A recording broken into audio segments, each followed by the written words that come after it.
If you've ever dreamed of waking up just minutes from the ocean, toes in the sand, salt in the air, but still need to get to work on time in the city, then Jacksonville's beaches might seem like the perfect setup. But what no one really tells you is what that daily commute can actually feel like once you're doing it every day. We're not just talking about distance here, it's the timing, the traffic patterns, the lifestyle trade-offs, and the hidden frustrations that can totally catch people off guard. So in this video, we're diving into the real day-to-day experience of commuting from the beaches in Jacksonville. We're going to cover the commute routes, what traffic really looks like, how it changes by time of day and season, where people are typically commuting to and from, how that impacts quality of life, and a few hacks people use to make it more manageable. If you've got your eye on places like Jacksonville Beach, Neptune Beach, or even Atlantic Beach, but your job or lifestyle keeps you inland, then this video is going to give you the info that nobody really talks about until you're stuck in it.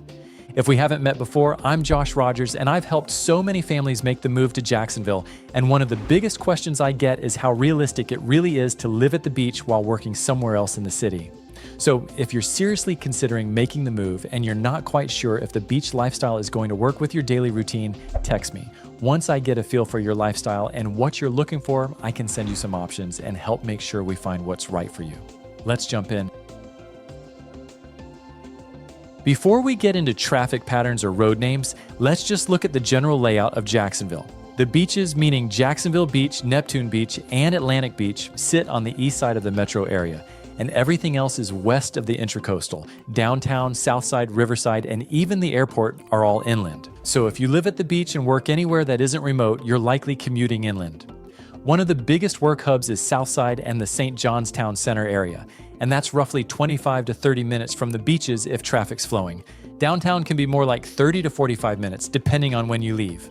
Now here's what catches people off guard. The distance doesn't look that bad on a map, maybe 12 to 15 miles, but what you don't see are the choke points. And the biggest one? The Intracoastal Bridge. You've got a few options to cross it: Beach Boulevard, Atlantic Boulevard, and J. Turner Butler Boulevard, which most locals just call JTB.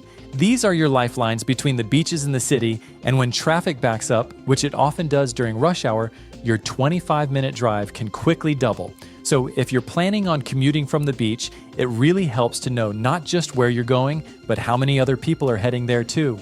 Now let's zoom in on what the commute actually feels like once you're living it every day. In the mornings, if you're heading west on JTB or Atlantic, you're part of the herd. Everyone's doing the same thing: dropping kids at school, getting to work, and just trying to beat the clock. The mornings tend to start building up around 7:15 and peak by 8 to 8:30. And because there aren't that many ways to cross the Intracoastal, one little wreck or stalled car can back things up for miles. You'll see brake lights before you even hit the bridge. Evenings are just as tricky. The sun's in your eyes, traffic's backed up heading back east toward the beach, and everyone's just trying to get home. People assume traffic will be lighter heading back out toward the ocean, but that's not always the case. If you leave work around 5, you're definitely in the thick of it. And then there's summer, tourists come in, beach parking fills up, and traffic slows down even more. So the rhythm of the commute shifts throughout the year. There are days where it feels totally manageable, and then there are days where you're questioning your life choices while inching forward on JTB. If you've got flexible work hours or can shift your schedule even slightly earlier or later, it can make a huge difference in your day-to-day experience. That said, if you're seriously thinking about making a move to the Jacksonville area and you want a team of local experts to help you find the right home in the right neighborhood, just shoot me a quick text.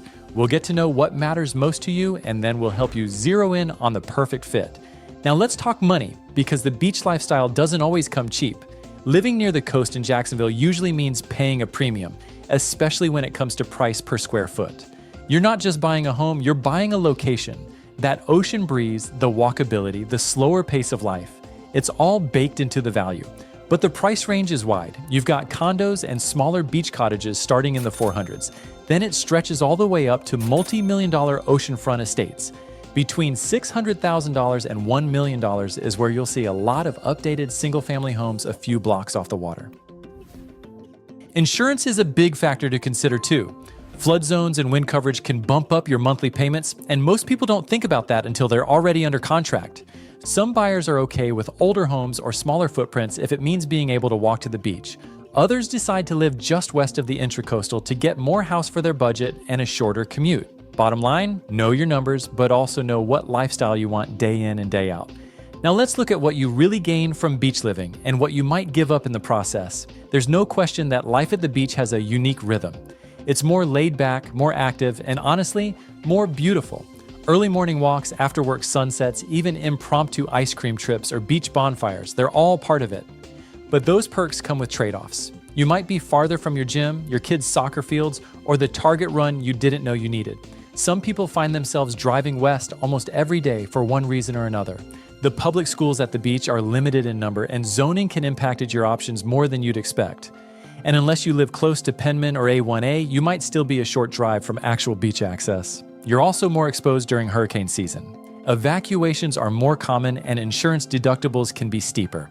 You'll want to be prepared for that level of risk if you're going to live oceanside. So while the pros are real, you just want to make sure the trade-offs fit your lifestyle, schedule, and stage of life. So let's wrap up with some real-life ways to make it work if your heart's set on the beach. First, flexible work hours or hybrid schedules make a big difference. If you can start your workday earlier or log off later, you'll miss the worst traffic both ways. Second, choose your bridge wisely. Beach Boulevard, Atlantic, and JTB all have different vibes and traffic flows. If you're living closer to Neptune Beach, for example, Atlantic might be your best bet. But if you're in South Jacks Beach, JTB is often faster, except when it's not.